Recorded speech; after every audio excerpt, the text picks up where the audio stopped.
bumabalik sa bahay. Hindi totoo yun, kapatid. Yung laman, nakalibing. Yung kaluluwa, hawak ng Diyos. Paano babalik yun? Hindi naman papabalikin ng Diyos yun. At pag ang tao ay matuwid, yung kanyang kaluluwa ay nandoon sa may altar, sa ilalim ng altar sa langit. Magandang araw po sa inyong lahat. Sir JR po ng Usap-Usap University at mga ka-Youthie. Maraming salamat po sa inyo pong pagbabalik, sa inyo pong pagsubaybay. As always, I'm very grateful po. Looking at the subscriber count number, we have more than 188,000 subscribers na po. Maraming salamat po. Pag-like, sa inyo pong pag-share mga ka-Youthie. At sa ating episode ngayon, ilang araw na lang po ay nalalapit na naman ang Halloween, ang All Souls Day, ang All Saints Day sa Pilipinas mga ka-Youthie. Ang ating pong bibigyan ng reaction sa ating reaction video ngayon ay ang preaching, of course, ng pinaka-in-demand sa ating channel, si Brother Eli Soriano ng Members Church of God International. Ang atin pong papanoorin actually, technically mga ka-Youthie, I think this is part 3 na po, dahil meron na tayong part 1 and part 2 na nagawa last year and still, Halloween pa rin, undas actually, and this is the third installment kumbaga. At ito po ay compilation ng patungkol sa mga tanong na hindi usually actually tinatanong sa mga pastor o mga ministro man, patungkol sa mga ghost, sa mga multo. Ano nga ba yung multo? Ano yung mga tinatawag natin na paranormal activity, yung mga third eye. Ayan. So yan po ang ating pag-uusapan sa ating episode ngayon. Sa akin pong background sa pag-aanalisa, ako po ay dating university debater mula po sa MSU IIT sa loob po ng 3 taon. Ako rin po ay nakapagdebate sa ABS-CBN News Channel, member ng isang international public speaking organization at delegado ng Pilipinas sa isang komperensya na inorganisa ng Harvard University sa Amerika. Malamang sa malamang, alam niyo na po ito mga ka-Youthie, hindi po ako mangaral, hindi ako preacher, isa lamang po ako hamak na video reactor at binibigyan ko lamang po ng reaction yung mga sinasend po ninyo. And obviously, dahil hindi ako member, posible po na mag-agree ako sa aking mga napapanood or mag-disagree ako sa aking mga napapanood. But one thing is certain mga ka-Youthie, I will do my best to always be fair at neutral lamang po na reactor. So, if everything now is ready, let us watch this video together. Sabayan niyo po ako. Let's go! Naniniwala ba kami sa ghost o sa multo sa Tagalog? Ang ghost sa English, ang ibig sabihin nun, espiritu. Kaya nga, Holy Spirit, sa ibang translation, Holy Ghost. O banal na espiritu, hindi banal na multo. Ang pagkakatranslate sa Tagalog, multo, mali. Yung Holy Ghost sa Biblia, yung ghost ay katumbas ng salitang pneuma sa Greek na ang kahulugan ay espiritu. Pneumatics. A current of air, a breath, by analogy or figuratively, a spirit, that is the rational soul. Kaya yung salitang pneuma na itinranslate sa English na ghost ay espiritu yon. Kaya meron ngayon mga bagong translation, hindi na ginagamit yung Holy Ghost, kundi Holy Spirit. Kasi yung ghost, yan ay kasama pa doon sa Shakespearean English 500 years ago. Marami ng English word na nagbago, kagaya nung save. Sa ating panahon, save, ang ibig sabihin nung save, maligtas, iligtas, no? Pero nung panahong una, sa Shakespearean time, yung save, ang ibig sabihin nun, there are no more left save one. Wala nang natira maliban sa isa. Save one. Yung gamit nila nung salitang save, iba. Ganyan sa Shakespearean English, na ginamit sa Wycliffe Bible at saka doon sa kay Tyndale Bible. Almost lahat ng mga Bible na yan na translated 300, 400, 500 years ago, ang ginagamit niyan, Shakespearean English. Ngayon, hindi na uso yung Shakespearean. Drink to me only with thine eyes, and I will pledge with mine, or leave a kiss but in the cup, and I'll not look for wine. Yan ang mga halimbawa ng Shakespearean English. Thine, thee, thou, Katumbas na ngayon yan, you, simple lang, you. Sa kanila, thine, thee, thou. Yun ang Shakespearean. Para maintindihan mo, ibig sabihin sa salitang Holy Ghost, pneuma yun sa Greek, spirit yun sa Ingles. Pero nung panahon na yun, ginagamit yung salitang ghost to express spirit. Kaya, naniniwala ba kami sa ghost o sa espiritu? Oo, kapatid. May dalawang espiritu, masamang espiritu, at saka mabuting espiritu na galing sa Diyos. My question is all about paranormal activity. Can you please discuss it for me? Because I'm confused. I've heard you before that bad spirit can't touch human being, but I've seen this movie. It's called Paranormal Activity, and it's true to life story. I've seen this movie, the bad spirit with the girl. Can you discuss it for me, please? Maybe she's confused because maybe she heard from me reading a verse in the Bible, which I want to read now to clarify. On the book of 1 John chapter 5, verse 18, it says, We know that whosoever is born of God sinneth not, but he that is begotten of God keepeth himself, and that wicked one toucheth him not. Evils, or the evil spirits, or Satan and his cohorts cannot touch those that are born of God. What does that mean? It means that those that are not born of God can be touched by Satan, by evil spirits. The Bible is classifying that those that cannot be touched by the evil one or Satan are those begotten of God that keepeth themselves. He that is begotten of God keepeth himself, meaning watch over himself, his actions, his emotions, his character, his dealings with people, his belief. He watch himself. He's careful about himself. He is not a reckless person. And that person, begotten of God, cannot be touched by evil spirits. No evil spirit can touch you or can take hold on you. But it means that people who are not like those begotten of God or the children of God can be touched by evil. So, if you have seen a movie or whatever it may be, that there are people being touched by evil spirits. Sometimes evil spirits play on them. Sometimes evil spirits even dwell in their person. It is very much possible. You must not be confused. What I am teaching is very much biblical, that those children of God, those people who believe in God, who serve God in the rightful manner, cannot be touched by evil or by evil spirits.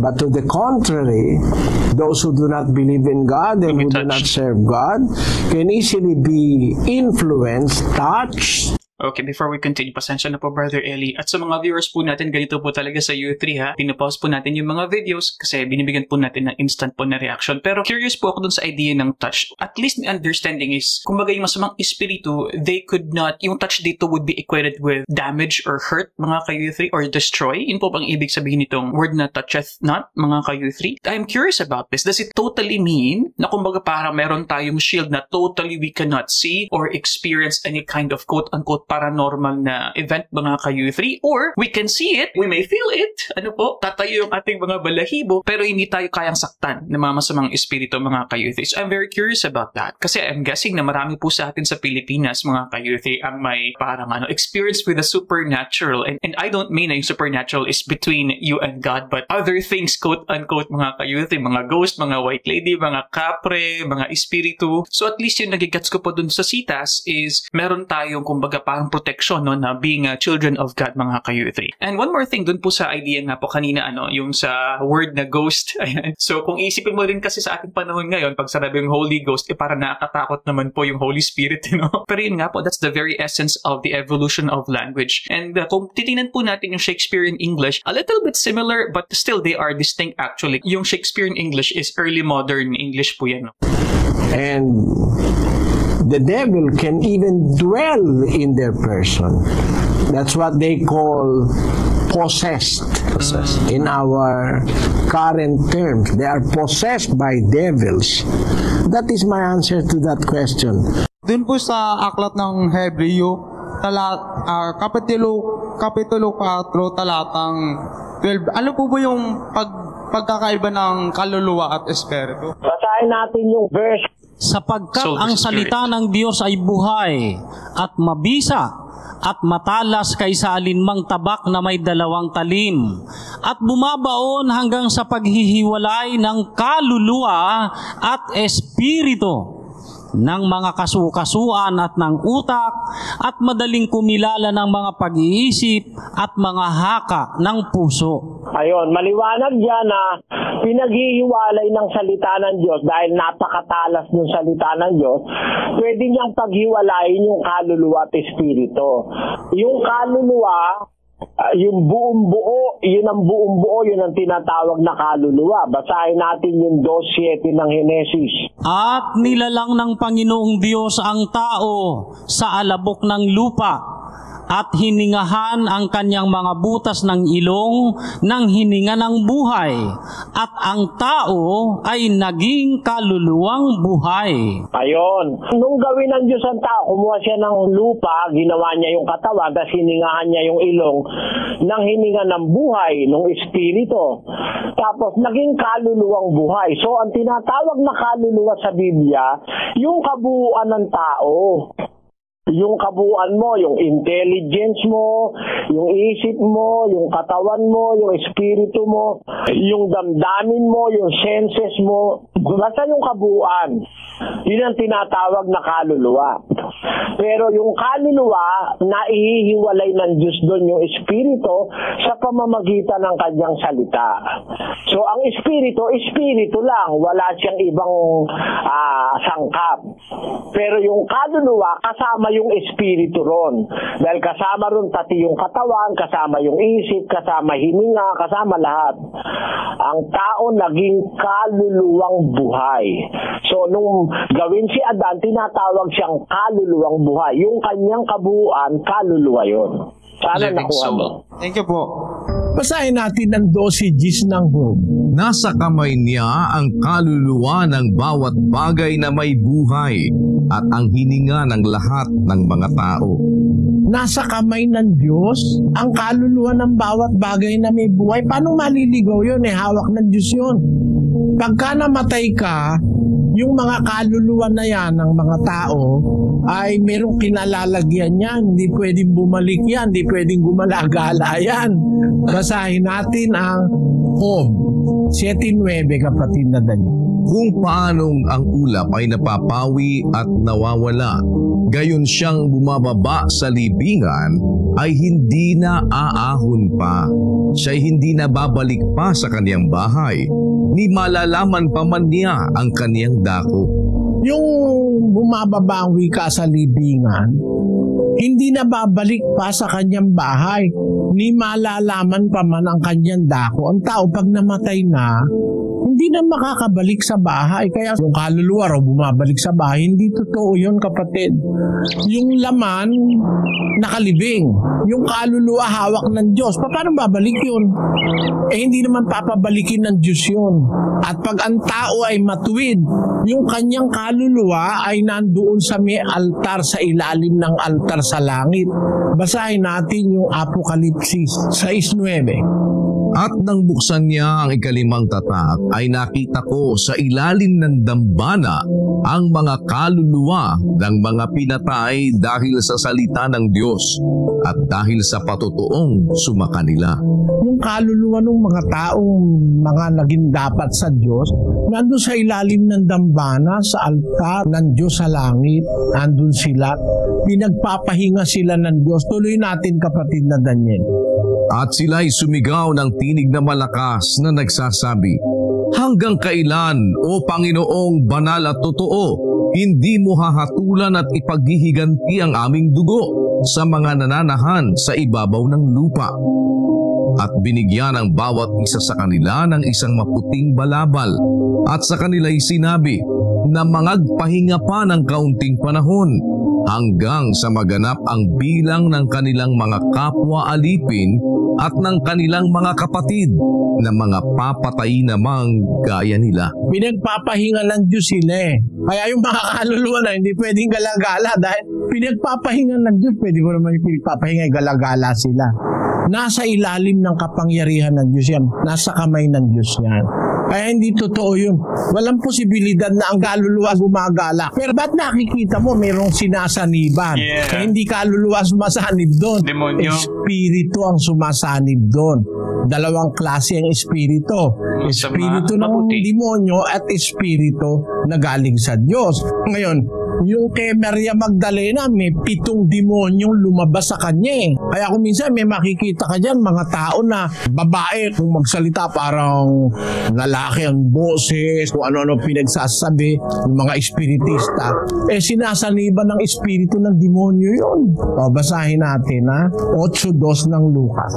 At ang ilang babae na pinagaling sa masasamang espiritu at sa mga sakit, si Maria na tinatawag na Magdalena, na sa kanya'y 7 demonyo ang nagsilabas. Kay Maria Magdalena, 7 demonyo lumabas eh. Dami naman. Itong masasamang espiritu. Kasi yung masamang espiritu pwedeng sumanib sa tao. Katunayan ng isang nakikita sa mga sinasaniban ng masamang espiritu.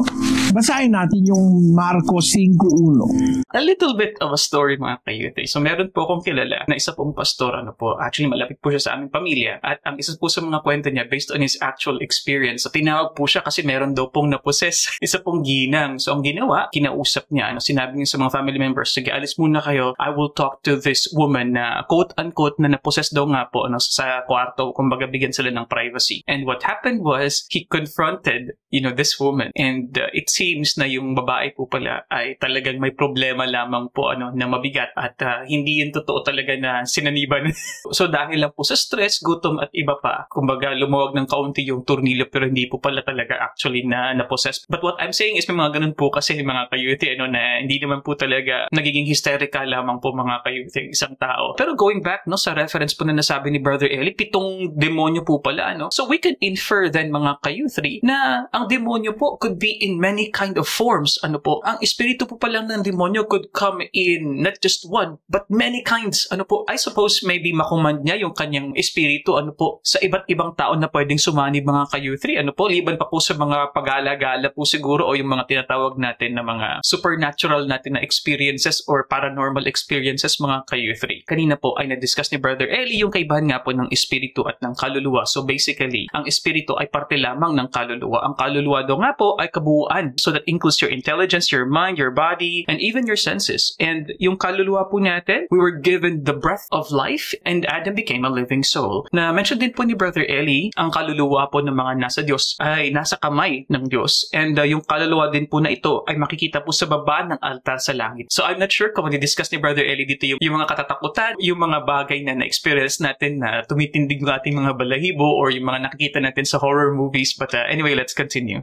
At nagsidating sila sa kabilang ibayo ng dagat sa lupain ng mga Gadareno, at paglunsad niya sa daong Pagdakay sinalubong siya na galing sa mga libingan ng isang lalaki na may isang karumal-dumal na espiritu na tumatahan sa mga libingan at sino may hindi siya magapos kahit ng tanikala, sapagkat madalas na siya'y ginapos ng mga damal at mga tanikala at pinagpatid-patid niya ang mga tanikala at pinagbabali-bali ang mga damal at walang taong may lakas na makasupil sa kanya. Yung palang sinasapian ng masamang espiritu, ang lakas no? Hindi mo yung mga bakal na kanalit, pinagpuputol-putol niya yung mga tanikala. Ano nangyari? At palaging sa gabi't araw ay nagsisisigaw sa mga libingan at sa mga kabundukan at sinusugatan ang sarili ng mga bato. At pagkatanaw niya sa malayo kay Jesus ay tumakbo at siya'y kanyang sinamba. At nagsisisigaw ng malakas na tinig na kanyang sinabi, "Anong pakialam ko sa iyo? Jesus, ikaw na anak ng Diyos na kataas-taasan. Kita'y pinamamanhikan alang-alang sa Diyos na huwag mo akong pahirapan." Sapagkat sinabi niya sa kanya, "Lumabas ka sa taong ito, ikaw na karumal-dumal na espiritu." Espiritong karumal-dumal. Sumasapi sa tao yan, kapatid. Hindi kaluluwaan sumasapi. Espiritong karumal-dumal. Alam mo kapatid, yung kaluluwa, hindi nakikipag-usap yun. Hindi nakikipag-usap. Pag ang tao namatay na, kung siya'y mabait, yung kaluluwa niya pupunta sa langit, tapos magpapahinga sa ilalim ng altar sa langit. Papahinga pa sila ron. Pagka ang taong masama namatay, yung kanyang kaluluwa, yung kanyang espiritu, pupunta sa isang bilangguan, maghihintay ng paghuhukom. Basahin natin sa isang talata ng Apokalipsis 6:9. At nang buksan niya ang ikalimang tatak, ay nakita ko sa ilalim ng dambana ang mga kaluluwa ng mga pinatay dahil sa salita ng Diyos at dahil sa patotoong sumakanila. At sila'y sumigaw ng tinig na malakas na nagsasabi, "Hanggang kailan, O Panginoong banal at totoo, hindi mo hahatulan at ipaghihiganti ang aming dugo sa mga nananahan sa ibabaw ng lupa?" At binigyan ang bawat isa sa kanila ng isang maputing balabal, at sa kanila'y sinabi na mangagpahinga pa ng kaunting panahon hanggang sa maganap ang bilang ng kanilang mga kapwa alipin at ng kanilang mga kapatid na mga papatay namang gaya nila. Nakita ni Juan doon sa langit kasi nagkaroon siya ng vision. Binigyan siya ng vision ng Diyos. Nakita niya doon sa langit, sa ilalim ng altar, yung dambana altar yun eh. In English, it's called altar. Nakita niya sa ilalim ng dambana yung mga kaluluwa ng mga pinatay dahil sa salita ng Diyos, dahil sa pagsunod kay Kristo, gaya ng mga unang Kristiyano. Yung kaluluwa nila nandun sa ilalim ng altar sa langit. Nasa ilalim ng dambana. At pagkatapos, merong pagkakataon sumigaw sila, malakas na tinig. "Hanggang kailan, O Panginoong banal at totoo, hindi mo hahatulan at ipaghihiganti ang aming dugo sa mga nananahan sa ibabaw ng lupa?" Sumagot ngayon ang Panginoon. Ang sabi, "Magpahinga pa kayo ng kaunting panahon." Binigyan sila ng maputing balabal at sinabi, "Magpahinga pa kayo ng kaunting panahon hanggang maganap ang bilang ng mga kapwa alipin at ng kanilang mga kapatid na papatayin namang gaya nila." Hindi pa pala sila kumpleto. May bilang pala yung mapapatay dahil sa salita ng Diyos. Habang hindi pa pala naguhukom, yung kaluluwa ng mga namatay dahil sa Diyos at dahil kay Kristo, nandoon sila sa ilalim ng altar, nagpapahinga pala sila doon. Paano mo makakausap yun? Nagpapahinga nga sila roon. Apokalipsis 14:12 hanggang 13. Narito ang pagtitiyaga ng mga banal, ng mga nagsisitupad ng mga utos ng Diyos at ng pananampalataya ni Jesus. At narinig ko ang isang tinig na mula sa langit na nagsasabi, "Isulat mo, mapapalad ang mga patay na nangamamatay sa Panginoon mula ngayon. Oo, sinasabi ng Espiritu, upang sila'y mangagpahinga sa kanilang mga gawa, sapagkat ang kanilang mga gawa ay sumusunod sa kanila." Ayon, ang mga patay pala, pagkatapat sa Diyos, nagpapahinga sila.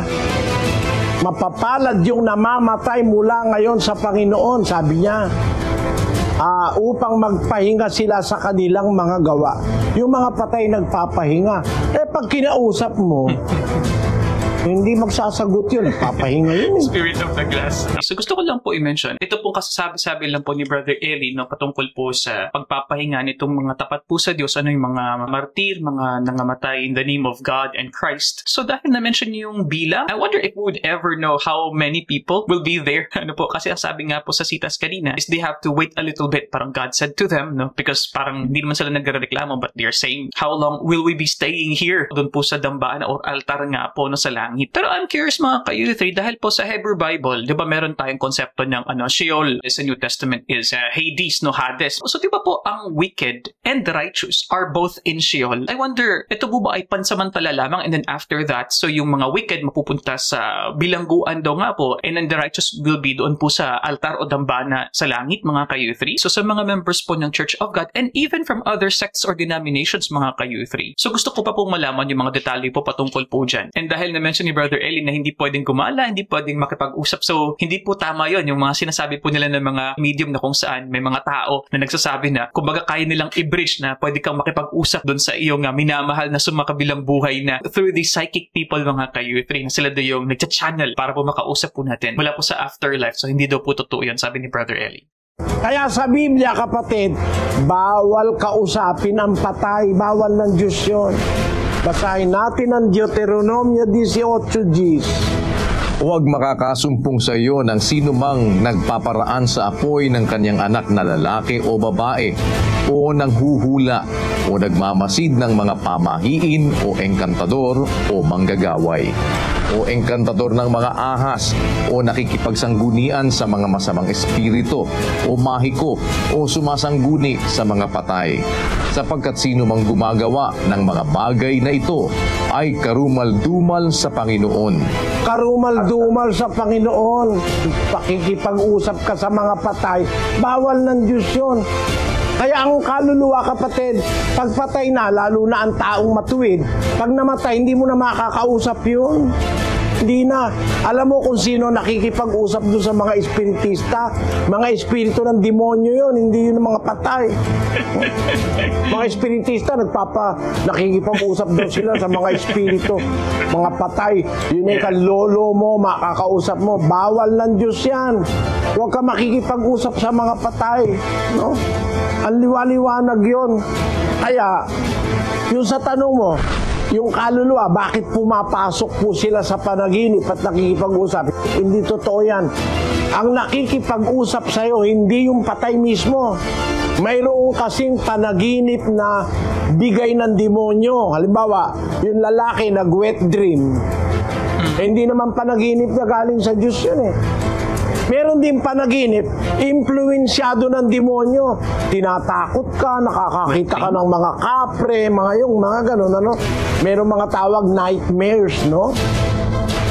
Ini-impluensya ng demonyo. Kaya yung halimbawa, sasabihin, nakikipag-usap sa iyo yung lola mo, lolo mo. Hindi totoo yun. Hindi na pwedeng makipag-usap yung patay na eh. Nagpapahinga nga eh. Basahin natin ng 9 Gs ng Ecclesiastes. Anumang masumpungang gawain ng iyong kamay, gawin mo ng iyong kapangyarihan, sapagkat walang gawa, ni kathaman, ni kaalaman man, ni karunungan man, sa libingan na iyong pinaparunan. Pag nasa libingan ka na, yung kaluluwa mo naman nagpapahinga na, hindi ka na pwedeng kausapin. Wala nang alam ang patay. Paano mo kakausapin yun? Para kang tanga nun. Pinakausap mo, di naman makakasagot. Kaya kapatid, bawal ng Diyos makipag-usap sa patay. Kasi hindi na makakasagot ang patay. Ang sasagot sa'yo, espiritu ng mga demonyo para dayain ka.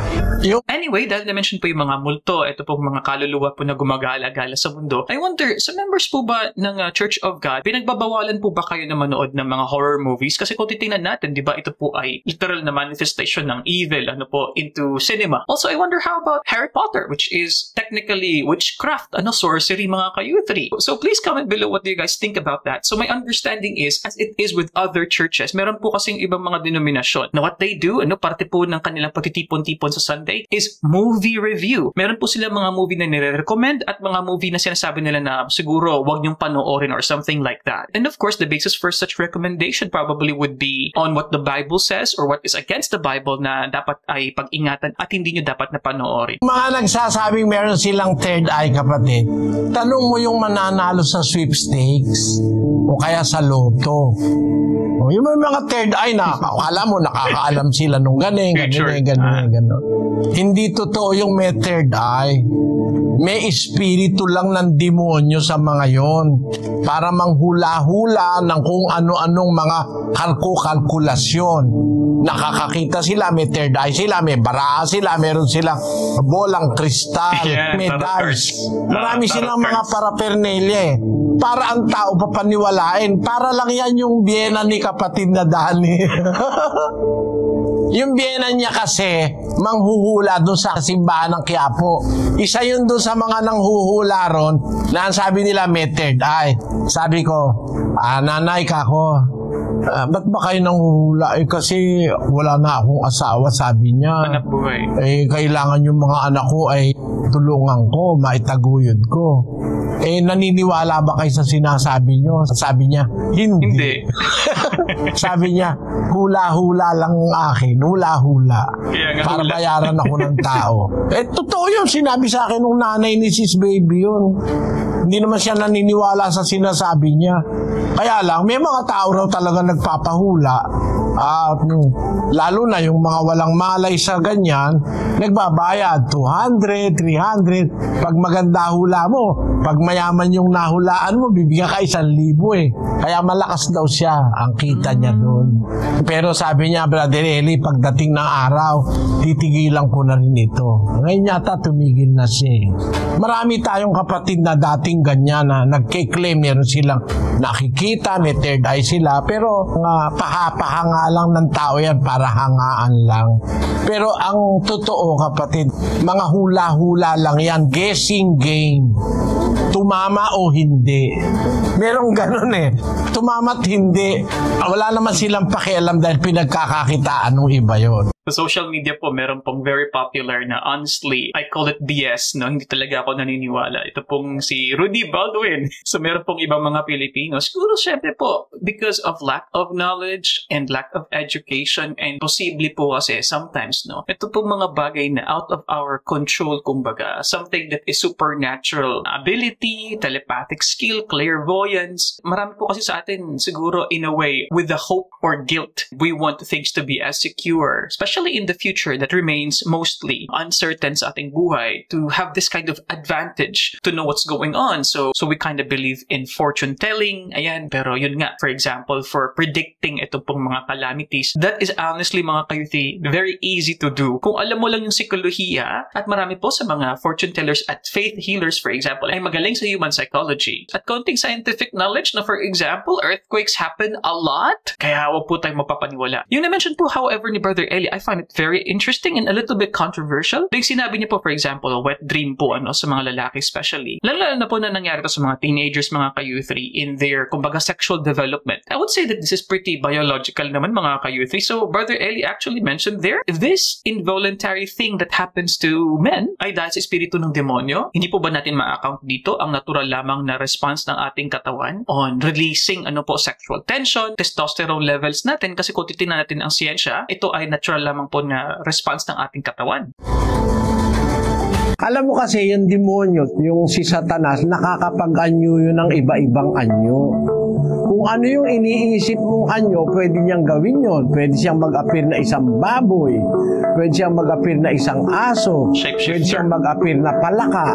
Pwede siyang mag-appear na isang ahas. Di ba? Nung kay Eva, nagpakilala siya bilang ahas. May darating na panahon, yung mga demonyo naman lalabas parang mga palaka.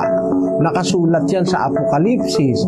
Kaya ang mga demonyo, kung sila'y espiritu, nakakapag-anyo sila ng kung ano-anong anyo. Pwedeng magkaroon ng duwende. Kasi nilikhang isip ng tao yung duwende, yung Snow White and the Seven Dwarfs, pwedeng gawin ni Satanas yun. Kasi naisip na ng tao. Pwede siyang mag-anyong tikbalang, pwede siyang mag-anyong mangkukulang o manananggal, pwede rin siyang mag-anyong maganda. Maraming nagagawa ang kasamaan, kapatid. Nasa Biblia yan. Basahin natin yung 16:13 ng Apokalipsis. At nakita kong lumabas sa bibig ng dragon, at sa bibig ng hayop, at sa bibig ng bulaang propeta, ang tatlong espiritong karumal-dumal na gaya ng mga palaka. Ayun, yung mga karumal-dumal na espiritu ng mga demonyo, parang palaka. O, pakinggan mo sa 14. Sapagkat sila'y mga espiritu ng mga demonyo na nagsisigawan ng mga tanda na pinaparoonan nila ang mga hari sa buong sanglibutan. Alam mo ang target niyang mga espiritu ng demonyo, minsan nagaan yung palaka. Pupunta yan sa mga hari sa sanlibutan, yung mga pinuno. Kaya huwag ka maniwala na yun talagang duwende, talagang merong ganong nilikha. Hindi, mga illusion yun na ginagawa ng demonyo. Mga ilusyon ng mata ng tao. Kasi ang mata nadadaya talaga ng demonyo yan eh. Makakakita ka ng something which is non-existent pero nakikita mo. They are non-existent, they are not real being, pero nakikita mo. Totoo ba ang mangkukulam? Totoo yun, nasa Biblia, may mga mangkukulam talaga. Basahin natin ang Apokalipsis 21:8. Ngunit sa mga duwag at sa mga hindi mananampalataya at sa mga kasuklam-suklam at sa mga mamamatay tao at sa mga mapakyapid at sa mga manggagaway at sa mga mapagsamba sa Diyos-Diyusan at sa lahat ng mga sinungaling, ang kanilang bahagi ay sa dagat-dagatang nagniningas sa apoy at asupre na siyang ikalawang kamatayan. Tawag dyan sa Biblia, manggagaway. Basahin natin ang 21:8, kapatid na Daniel. Magandang balita, Biblia. Subalit malagim ang kasasapitan ng mga duwag, mga taksil, mga nagpasasa sa kasuklam-suklam na kahalayan, mga mamamatay tao, mga mapakiapid, mga mangkukulam, mga sumasamba sa Diyos-Diyusan at lahat ng sinungaling. Sila'y ibubulid sa lawa ng naglalagablab na asupre na siyang pangalawang kamatayan. Sa ibang salin ng Biblia, mangkukulam. Sa ibang salin naman ng Biblia ay manggagaway. Pareho lang yun. Kaya talagang may mangkukulam. Paano ang paraan para sila ay mapigil? Hindi mo sila mapipigil, kapatid. Yang mga alagad ni Satanas, hindi titigil yan.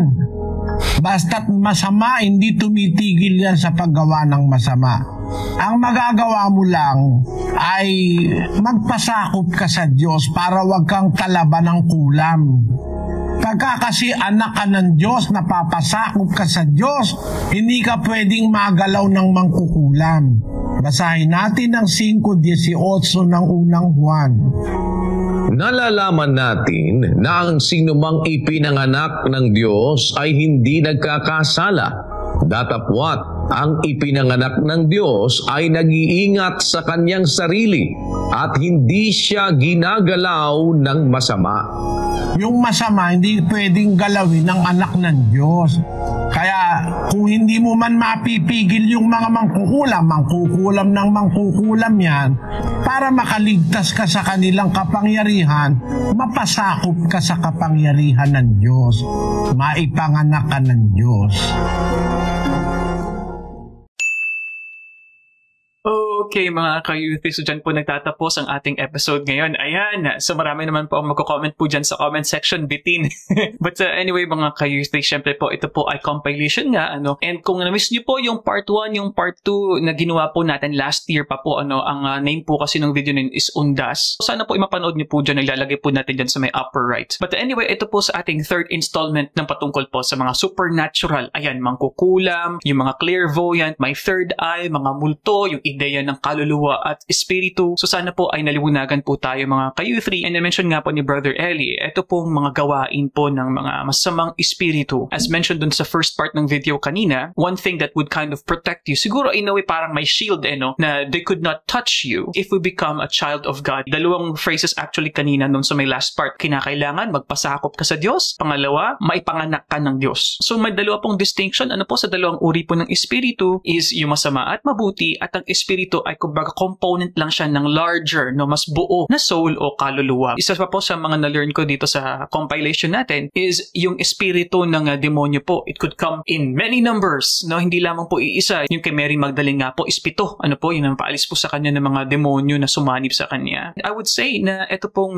compilation po na ito is parang siksik po sa kaalaman, lalong-lalo na po sa mga naniniwala or may takot sa mga multo, sa mga supernatural na mga bagay-bagay. So Brother Eli made it clear na ito po ay nanggaling po sa demonyo. Yung mga kaluluwa, mga espiritu na nakikipag-usap sa atin, sa mga panaginip natin. Although I may not agree totally with what he said sa wet dreams nga po, dahil ito naman po ay scientifically proven na ito po ay natural lamang sa sexual development. Usually it happens sa mga teens, pero in any age actually ng isang lalaki ay nangyayari po ito. And I also raised a question there. Ano po ang perspective ng Church of God ito po sa mga iba't ibang uri ng mga pelikula, lalong-lalo na po sa mga masasabi natin na mga horror movies, mga ka-U3, or mga movies na nagde-depict ng witchcraft like Harry Potter. So I'm guessing po bawal po sa inyong mapanood po yung mga pelikulang ito, mga ka-U3. So please comment below if you like these kinds of contents, and of course, you can watch that video over there. You can watch the playlist sa baba, and kung hindi ka pa subscribe, marami po sa inyo nanonood, hindi pa po subscribe dito para po makakuha kayo ng mga libre po natin ng mga updates, regular na mga uploads. So maging subscriber ka na po, and I'll see you guys next time. Peace. Bye-bye.